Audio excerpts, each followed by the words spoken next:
to now, kids, students? Yeah. So welcome back to another podcast hosted by Exercises Medicine at UC San Diego, where we emphasize raising awareness of exercise for health and well-being alongside advancing professional development in the diverse careers of sports medicine. And just a little disclaimer before we start, we are not medical or fitness professionals, and the info we discuss today is just for entertainment purposes and as such is not to be misconstrued as medical advice. I am one of the professional development coordinators at Exercises Medicine, and Katya is one of the PDC members, and we will be hosting today's informational interview.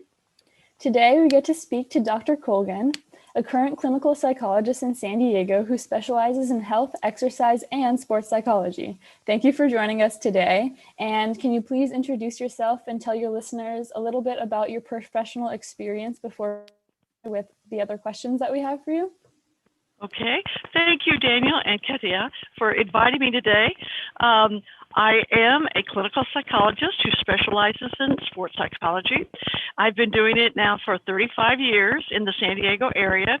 I've started out in the field of physical education and health in my bachelor's degree and my master's. I wanted to be an athletic director, and then I went back and got my master's in psychology, my PhD in clinical psychology, and then with the specialization of sports psychology, I was lucky to have been taught by Bruce Ogilvie, who is considered the father of sports psychology in San Diego.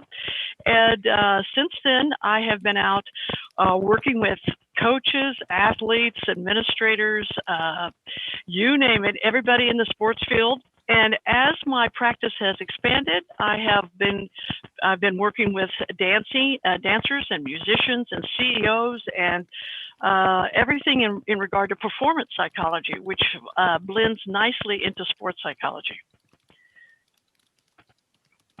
Cool.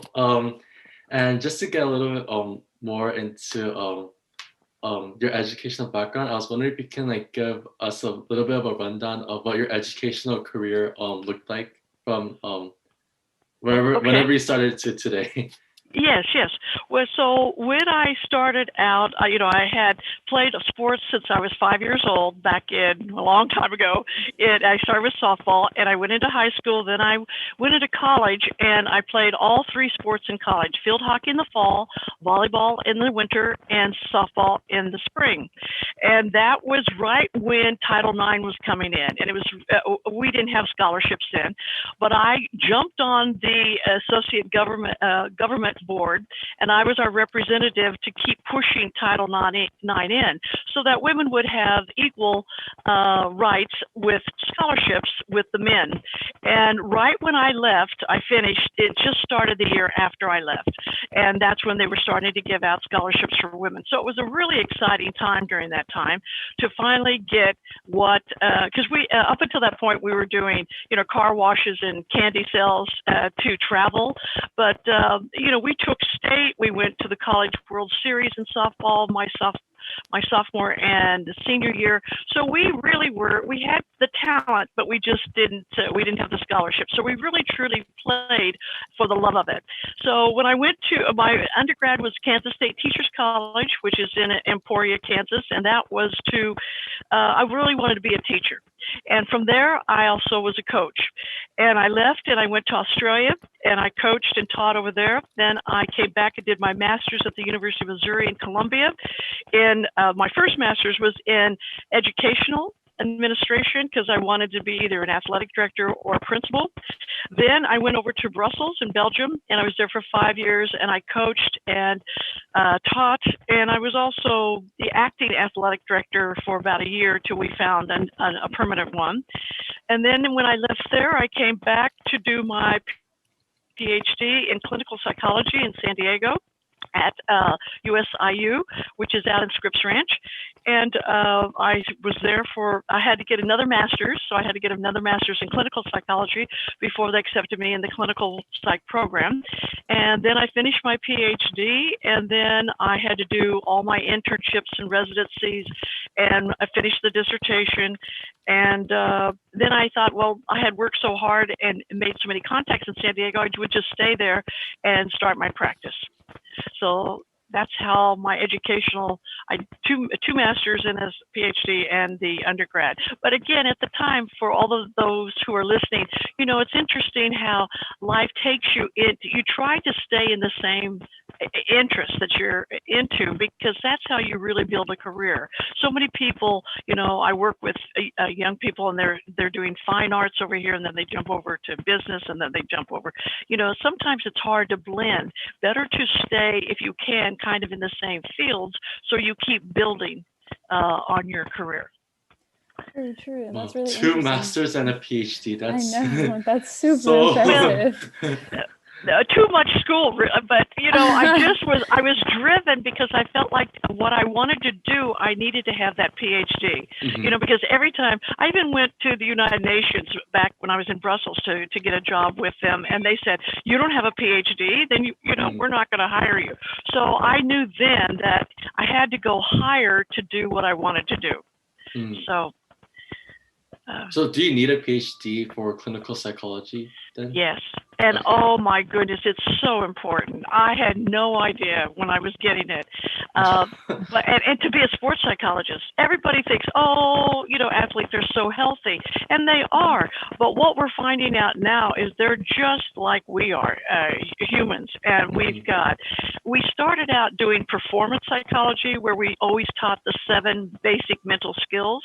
But now we're finding out that you just can't teach the skills. You have to work with the psyche of the person and understand. If they're depressed and they're anxious, they're not going to pick up any skills. If they are, they've missed their Olympic trials by 1,000th of a second as a swimmer, they might be suicidal.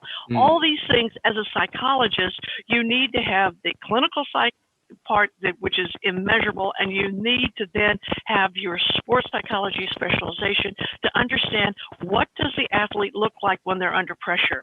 Because a lot of times they look kind of psychotic because the pressure just makes them not sleep, and they start ruminating, and they can't function. So if you don't have that nice continuum of understanding what sanity looks like versus a little bit of unsanity, then you don't know how to deal with them. And a lot of people are out there calling themselves sports psychologists. They're ex-coaches or they're ex-conditioning people, but they're missing such a valuable piece of really getting inside someone's head to figure out how they're going to use what you're teaching them. It's not a one-size-fit-all T-shirt. You have to accommodate it and tailor it to the individual for them to get it and to practice what you're teaching. That makes sense. And you talked about the 7 basic skills. Do you want to talk a little bit more about that, or like what those are specifically? Yes. Okay. Those are very basic skills that a lot of master's level and bachelor's level people teach, and it's a skill. But the talent is, how do you get someone to use them, practice them. But like the first one would be like a goal setting. What are your immediate, what are your long term? Then we go into visualization as we start doing imagery. And believe it or not, a third of people cannot visualize. They have to be taught how to actually visualize. I've run into that throughout the years of how to actually get people to be able to learn that skill. And then we get into like self-talk, energy monitoring and management, concentration, self-confidence, attention and concentration, mental preparation, which is using mental rehearsal skills. Once you build, that you teach once, they build on the next one and the next one and the next one. And so we talk about those 7 basic skills that everybody needs to have. The question is it's like what you teach math when you're in kindergarten is very different than math in college. Right. They sound basic, but you have to go deeper and into a deeper level as someone gets older to understand and how to use them. And I know you mentioned like a little bit earlier how if a swimmer misses like the time that they need by a fraction of a second, then they might be like suicidal. I was wondering if that actually happened to you, or you actually had to deal with a situation like that in the past, and if there's any memorable experiences that you had as a clinical psychologist. Okay, Well, I have had many, but as a psychologist, we're in the background. Like when you have a performance on stage, the actors and actresses get the applause, and that's like our athletes. They deserve it. We're always the people behind the scenes, the behind, in the back part of the stage. But if we can help somebody just even a little bit to achieve their goal, then you feel very good of having done something productive for them. But yes, I've had the first sport that embraced us as sports psychologists back in the 80s was swimming and diving. And so I was hired by the pre-Olympic team up in Mission Viejo. And we had all the big divers and swimmers that you probably would know their names, but I can't tell you them. But anyway, they did really well. But some people, they would, train for 15 years and they'd go to Olympic trials and they would miss the time by a thousandth of a second. And they were just devastated, because then they'd have to wait another 4 years and train some more to try again. And some of these people were already 21, 22. So it just takes them out of that competitive area of their life. I've had also a terrible time with one athlete who had his shoulder was just breaking up and splintering every time he was doing the butterfly. And he made the Olympic team, but his surgeon told him that if he would actually swim in the Olympics, he probably would not be able to use his arm. He would lose 50 to 70% of the arm usage the rest of his life. So we had to decide, does he want that 15 minutes of fame, or does he want a lifelong time of not being able to use his arm? So these are real examples of people that I've had to deal with. These are real, and then also injuries. All my football players that have had 23 surgeries from the NFL, but they still want to play, So these are lots of things that the athletes have to face, coaches have to face, that are really a lot of times life-threatening. I had a diver who he never even medaled, and he should have, and he came home and took his life. It's real. When your whole life is centered around training and trying to be the best in the world, and you fail with your goals, it's devastating. But you've got to reach out for help. You've got to ask for help because your life is more important than just that area of your life. But it's hard to get people to think that way because all their lives they've been so focused on one thing. This is true. A lot of people just don't see you in the background, but I know you have a lot of influence on these individual athletes and everything. So what kind of advice do you give athletes of this nature who are having like a super hard time with their sports and just like in general?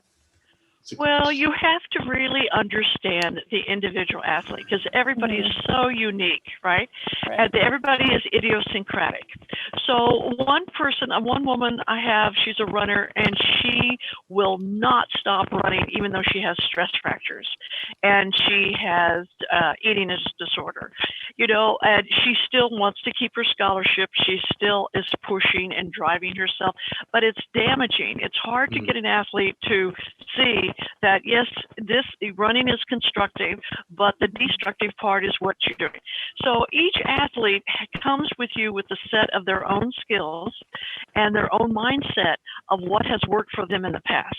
And what you do is you take their strengths and then you build on them, and then you take their weaknesses and try to show them a different way. Try to have them think about other options. Have them to look at, let's see, if you can't run anymore, could you do, would you swim? And I've had several people that have left different sports, gone over to other sports, and been very successful. So you have to look at what the individual gives you, work with them, and really build that rapport with them. The rapport where they trust you, and you're working with them side by side to keep getting them to achieve what they want to achieve, but maybe in a different way. I see. So what do you do with like a stubborn patient, for example, who doesn't really want to take your advice or is just like so set in the mind of like, I need to do this, I need to accomplish this goal, but it's like detrimenting like their own body and their own physical well-being? That is Good question, Katya, because so many, I would say, well, I would say at least 50% of most athletes do not want to work with a sports psychologist, Right. because what we do is have them learn about themselves, know thyself, physically, mentally, emotionally, and spiritually. When you're working with this, they have to look at every aspect of their lives, how they deny themselves certain things, how they lie to themselves. We really get into the psychic, but when they come through, even though they've had child abuse or they've had some abusive situation with another coach, when we get them through it, they've transformed into a much better person than they were back here when they were stuck and they weren't asking for help. But I find that with a lot of male athletes that they do not always want to come for help until they're really rock bottom. And when they don't ask for help, even though they're available, you can't. The old saying is, you can take the horse to water, but you can't make him drink. Right. And a lot of coaches, a lot of the male coaches I've worked with over the years are very sophisticated in understanding the value we do, and they really push the athletes to us and are strong proponents of the mental part. But other male coaches are from the old school of saying, no, all we're going to do is train, and we're not getting into the mental aspect at all. And, but I find that my women coaches and my women athletes are much more open to keep learning and developing the whole person.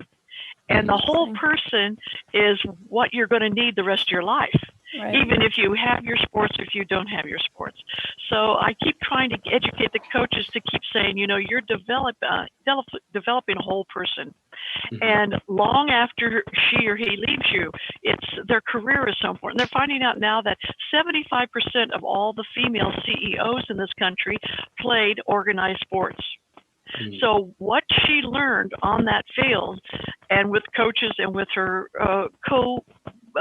co-athletes is she took to the boardrooms. So this is a very powerful thing of developing athletes and then as a woman, a lot of the time our sports were ended at a certain age because there just wasn't other opportunities. Now there are, but quite not as the same as men. But you take where they're coming from and you work with what they give you, and you try to enhance it, even if it's just a baby steps. Any step counts towards progress. I'm like a huge fan of the Olympics, and there's always like so many athletes that like when they're 15 they achieve Olympic glory, but in their career lasts for like 2 years because of a huge injury, and they retire at age 17. And like it's like devastating to like imagine like for the rest of their life, like what can they do? And it's just so hard to think about. But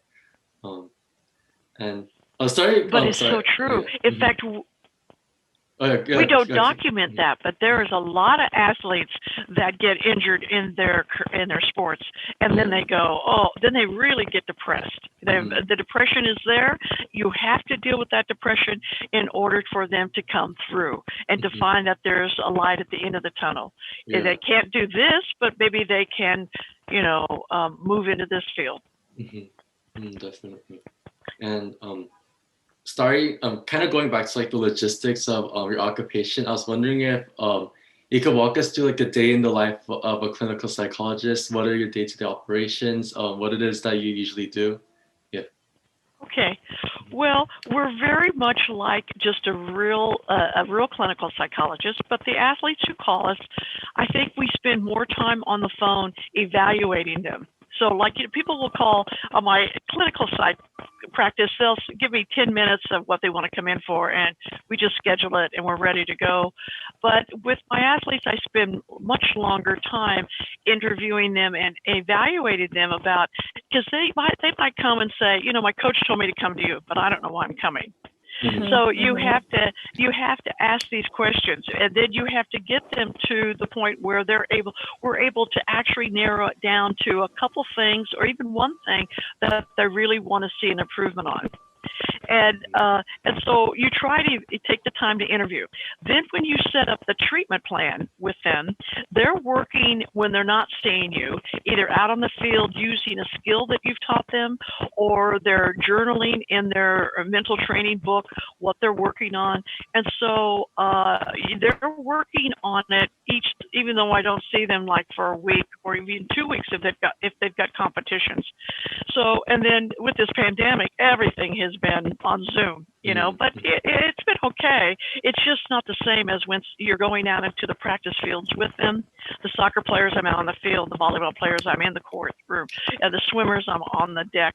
You can see so much more when you're working with them in person, but it's not so bad. It's just that right now, the main thing I'm working with, a lot of the athletes are they're so sad that they can't, they don't have competitions. Mm-hmm. And to keep them motivated is a big thing. What do you do? How do you stay motivated when you haven't got this competition to look forward to, or mm-hmm. this final?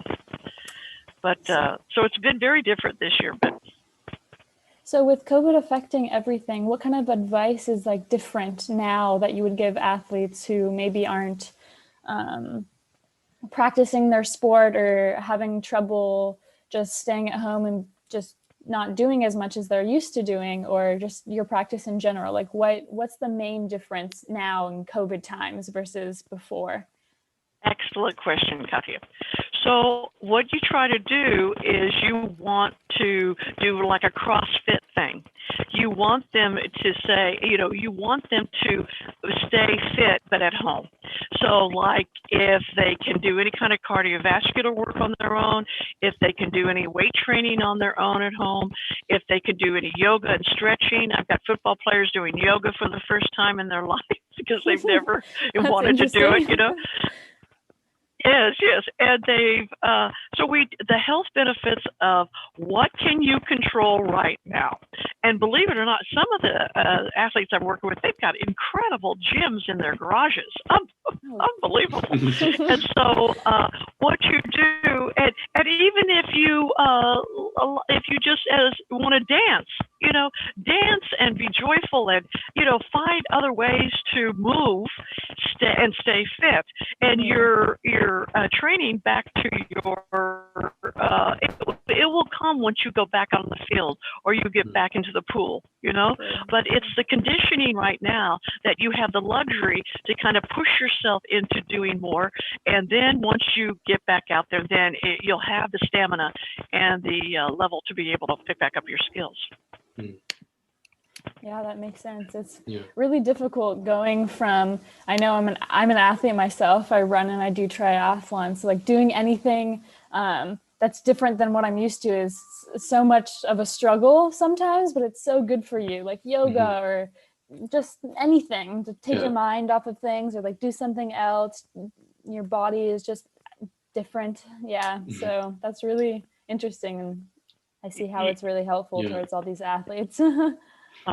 Yes, yours is hard being a triathlete because you've got to keep that endurance up. My goodness, you've got that conditioning.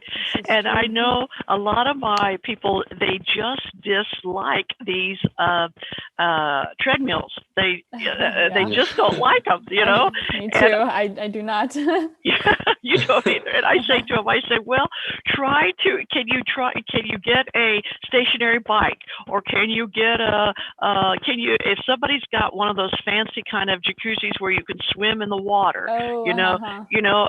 or you can, anything you could do to keep conditioning that heart, and those muscles, because your muscle memory of the miles you've run, oh my goodness, it knows how to do it almost blindfolded, but it's the heart and the lung capacity and the muscles that have to keep staying conditioned. Otherwise you'll get like us who are getting older with sarcopenia. Sarcopenia is when you're not exercising enough and you're losing muscle mass. So you want to you want to make sure you stay conditioned.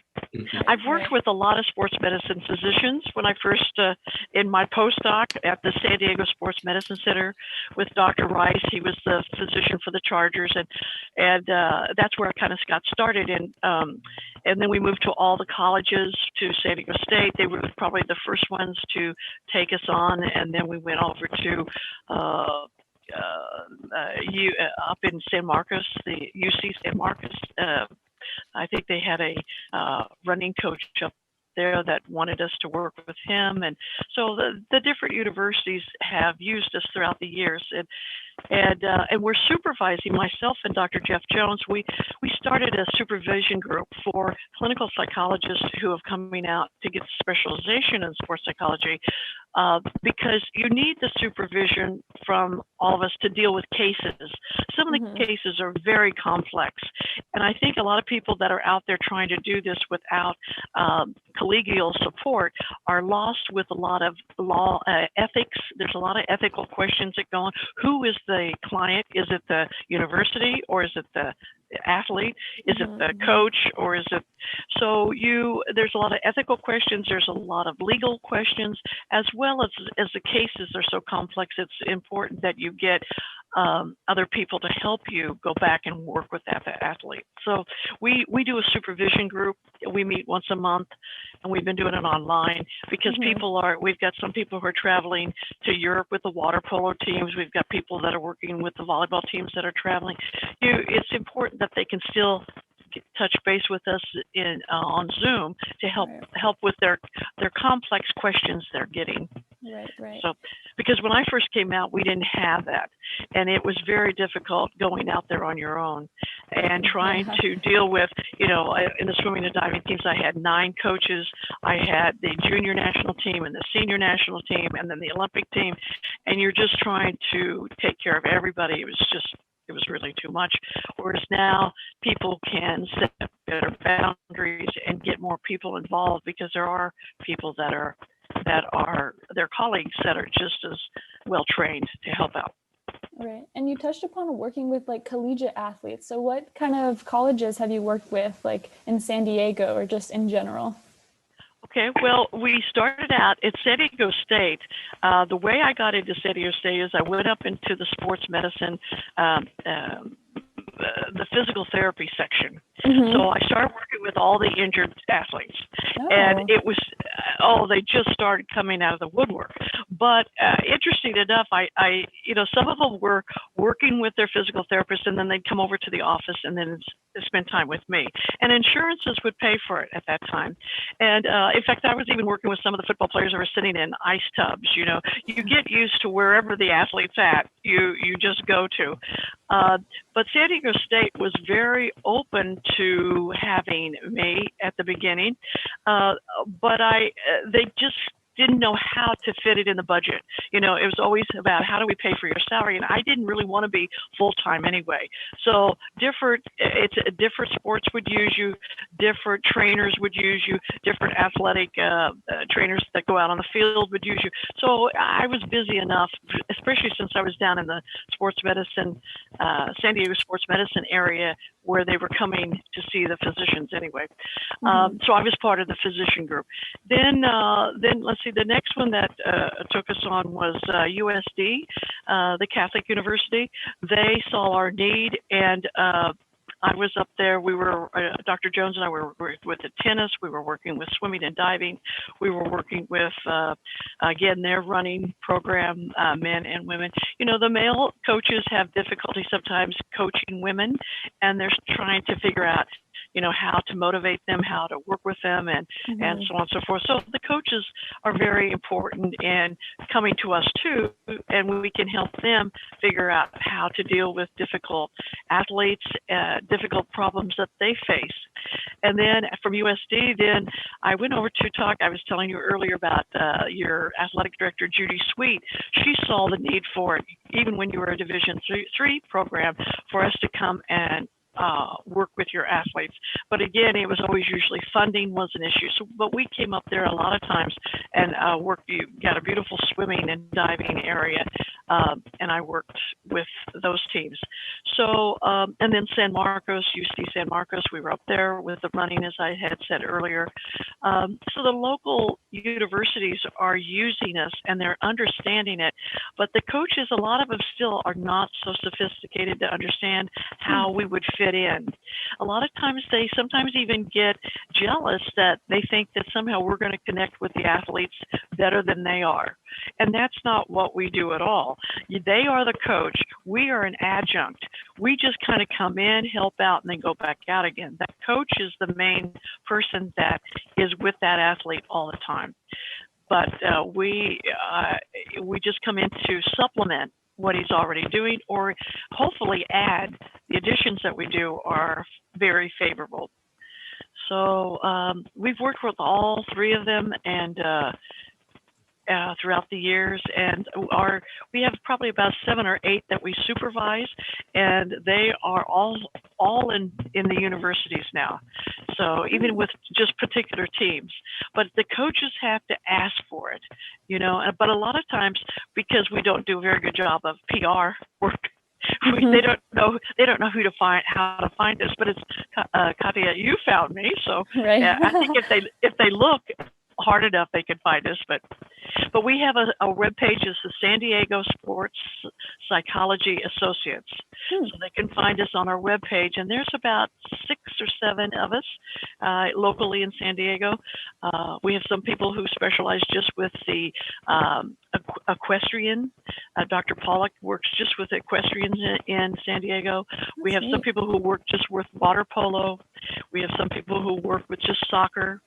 I've never really specialized. I've worked with Irish dancers to musicians to jet ski, snow ski people. I mean, I've done a little bit of everything, even race car drivers. And so it's very challenging for those who want to go into the field.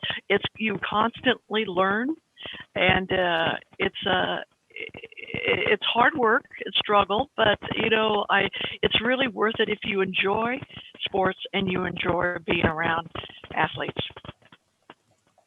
So you touched upon coaches reaching out to you. So do coaches come to you specifically for their athletes on their team ever, or is it just for them usually? No, they come, actually, that's a very good question. Come from both, really, because I had a male track and field coach up in San Diego State, and he coached the women's team and the men's team. And he was constantly coming in to ask for help in regard to how do you motivate women versus men, if they're really that different. But I was trying to show him that it's the individual. It's the uniqueness of the individual versus the gender. So a lot of male coaches are, it seems like I think 70% of all collegiate coaches are male still. We still haven't come that far. We need to keep promoting women as coaches, because I think women do a very good job of it, and they really understand. But the hard part is that, the coaches will come and find us a lot of times to help find out how to deal with, like one coach says, she's got so much natural ability, but I can't get her to train. And then you get the other kid that just, you can't send him home. He's still hitting golf balls after they've played 36 holes for the day, so you get coaches wondering too, how do you work with different people? Also, so many of our athletes are coming from all over the world now, especially at USD. They have, oh my goodness, kids from China, Japan. So their culture and their diversity is very different. And in fact, I had a Russian gymnast, and she just would not stop training, whereas the American kids all couldn't wait to go home. So you have to learn where they're coming from in their society and their culture about how they train. But a lot of coaches need that help too, because they haven't lived overseas, or they haven't been knowledgeable of different cultures. But diversity is very important to understand too, in regard to how do you tap into that individual's motivation.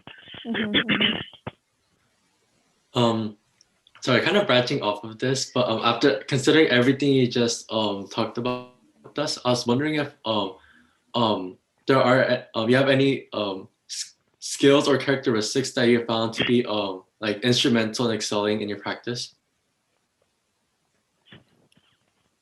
That is a very good question. Mhm. First, I always say there's so many clinical psychologists have never been athletes. And I really think that you really need to be an athlete to and go as high as you can in your sport to understand the pressures and the stressors on that side of being in the NCAA Division One championship in the country, or even in your region, or whatever you are. I mean, I remember I went to the College World Series women's softball, and it was like, oh my goodness, I was standing up at the bat, my knees were shaking. Nobody gets you ready, you know. Mhm. So being an athlete is so important. Secondly, I think to be a coach is immeasurable. When I stood on the outside and I would coach these kids, which is really teaching, but trying to motivate them. And again, because I lived in Europe, I had to motivate kids from all over the world who had never held a softball glove in their hand, you know, ever in their life. So you have to be a good teacher, but coaching. So many youngsters like you in UCSD, if you could in your summer months or even during the year, if you could volunteer or even get paid as an assistant coach for a soccer team or swim team or softball team, just get out there and be with younger kids to see how kids actually learn. It's immeasurable when you are trying to figure out, as a sports psychologist, you've stood in that coach's shoes, you've stood in those athletes' shoes to understand the pressure, and you have this immediate rapport with them when you're dealing with them as a sports psychologist. So that those skills that you develop along the way are so important as your own athlete, your own coach, and then you know, if you're a parent, that's really good too, because then you understand, you know, what that kid's going through. Because we're dealing, a lot of times we're asked to come and speak to these teams, to speak to the parents who are just pushing these children so intense for college scholarships, for, you know, you've got to make the Olympic team.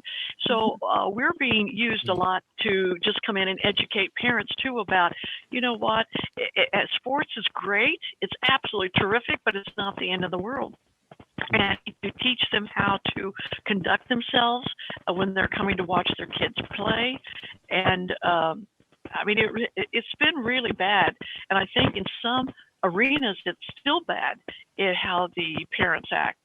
So we're used in a variety of ways, but the background for sure, Daniel, would be your own athletic ability, coaching, even if it's volunteer, you don't get paid, get out there and do it to understand, and then keep up your own fitness and exercise as you age is very important, because you have to walk your talk. You're sitting in front of people saying, you know, this is what I want you to do. Well, what are you doing within your own capable? And a lot of coaches I see, they get so overweight when they quit. They quit exercising, and they quit. Their focus is so much on the team that they're not taking care of their own health. So here at 50, they're already having heart attacks, and they're already having high cholesterol and so on, because they've let themselves go. So that it's a lifetime. Health is, sports is great, exercise is where it has to be, but health has to be your entire lifetime. Right. And that exercise and nutrition is so important, so important. Oh, and sleep. I want to emphasize sleep, because I've got so many athletes who will push themselves and practice every day, but they're not sleeping. And so when I say to them, look, you know what, you can't practice today, or you have to cut back an hour because you didn't sleep well last night, they look at me like, oh, no, I can't do that. But that's very important, because if you don't help regenerate the parasympathetic nervous system that helps everything heal, then the sympathetic during the day, when you push it, then you'll have more to give. But that balance has to be there. And if you don't balance and you get out of balance, then you get ill, you get sick, or you get the injuries occur. Right. So, I really liked how you brought science into this. I know Yeah. a lot of our viewers probably really understand what you mean by the parasympathetic Yeah. and sympathetic nervous systems. I'm in physiology right now. And Right. I understand how. good. So just before we close off this episode, That's do you right. have any tips for those aspiring clinical psychologists out there? Well, tips. First, I would say if you want to know about the field, I would get on the American Psychological Association. Our division is 47. And you could read all about that. Yeah, they have journals, they have research. So it's APA Division 47. I've been very active with them all these years, 30 years. The second one is the Association for Applied Sports Psychology. That's ASP, AASP. I've been a certified mental performance consultant for a long time. I'm now emeritus. I'm getting so old. But that is, they have, again, a lot of research and places to help you find maybe even graduate schools. I was afraid you were going to ask me what the latest graduate schools are. They change so often. I haven't kept up on it. The key would be to get on those websites and see who is doing. First, again, the tip is if you can go all the way and get your degree in clinical psych, it will help you tremendously. There's just a lot of people go and do the physical education route, and then they do a couple counseling classes, but it doesn't give you the same. You've got to understand the psychic and how we think and why do we do what we do. Understand that first, the clinical psych, then go get your sports psychology specialization, and then continue getting your supervision. And if you come that far along, look into our local organization to add for supervision. We usually take on people when they've already got their master's and they're moving into their doctorate, and it might be before they're licensed, but we help them along if they're out working in the field. So we want to promote the field, and we want to send good people out there to promote the field so that everybody benefits. Right. Wow, thank you for all the really great tips. Well, you ask great questions. Wonderful. Thank you. So as we finish up, we'd like just to say thank you, Dr. Colgan, for spending some time with Exercise is Medicine and educating us and our viewers on your professional experience. We've all learned so much through this podcast. For more updates, find Exercise is Medicine at UCSD on Facebook and Instagram, or view our podcast on YouTube, Spotify, and Apple Music, So have a great weekend and good luck on finals, UCSD students. Bye-bye.